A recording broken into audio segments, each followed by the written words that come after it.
Selamat malam, Mas Faris dan rekan-rekan semuanya.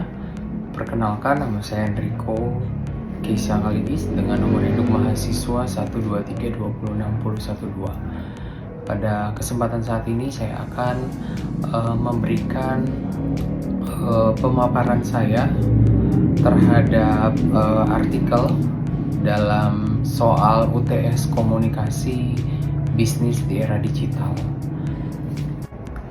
Dalam artikel tersebut menggambarkan bagaimana seseorang yang bernama Isa ini menghadapi situasi dan kondisi lingkungan kerja yang sangat toksik.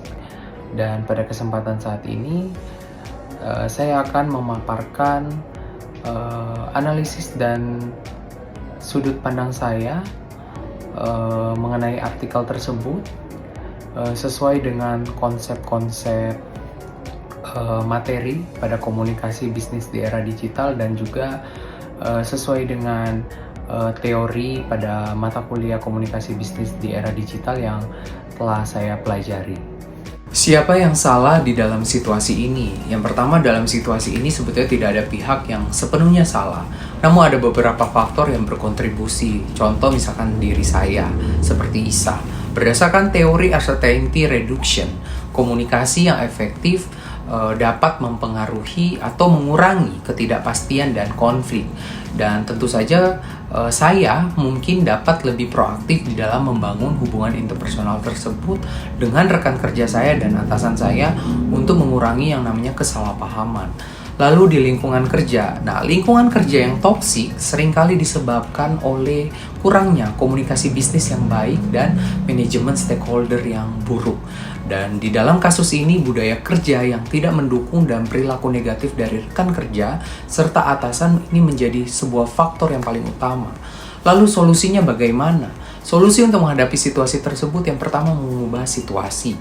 Anda dan saya dapat mencoba meningkatkan komunikasi interpersonal dengan rekan kerja dan atasan.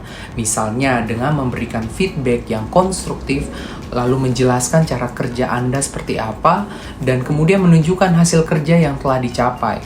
Dan nanti hal ini sesuai dengan konsep the importance of business communication, yang bagaimana menekankan pentingnya komunikasi untuk membangun hubungan kerja yang sehat. Lalu keluar dari situasi. Jika upaya untuk mengubah situasi ini tidak berhasil dan lingkungan kerja tetap sama saja toksik, maka keluar dari situasi tersebut bisa menjadi pilihan yang terbaik.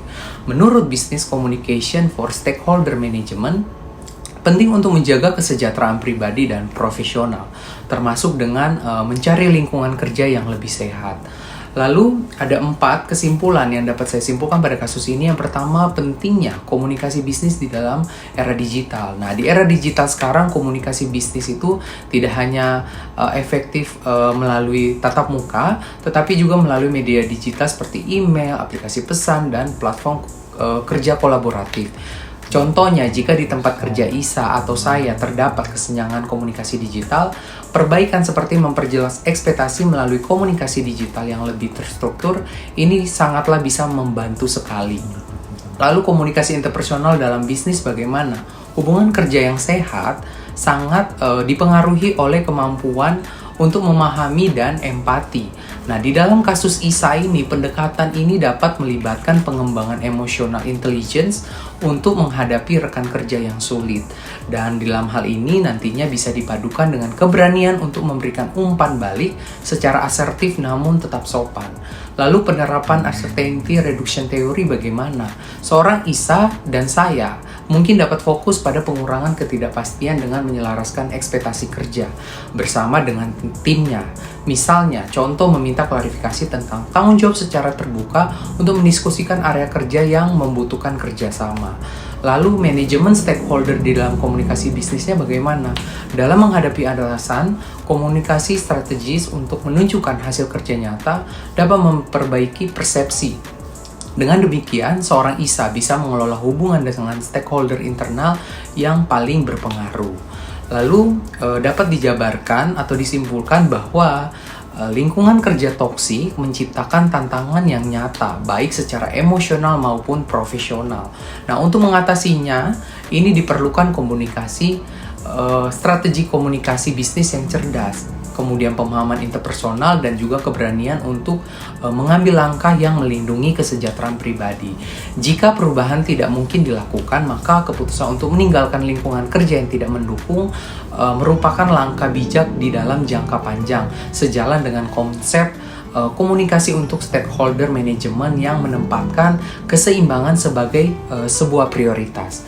Dan sebagai penutup, saya ingin menekankan bahwa komunikasi yang efektif adalah kunci untuk menghadapi tantangan di dalam dunia kerja, termasuk situasi lingkungan yang sangat toksik.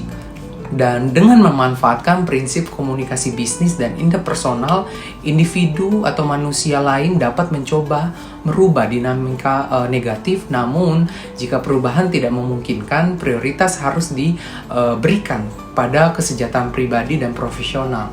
Keputusan untuk melanjutkan atau meninggalkan situasi tersebut harus sejalan dengan nilai-nilai dan tujuan Anda dan saya. Ingatlah, lingkungan yang mendukung adalah fondasi untuk produktivitas dan kesuksesan jangka panjang. Terima kasih.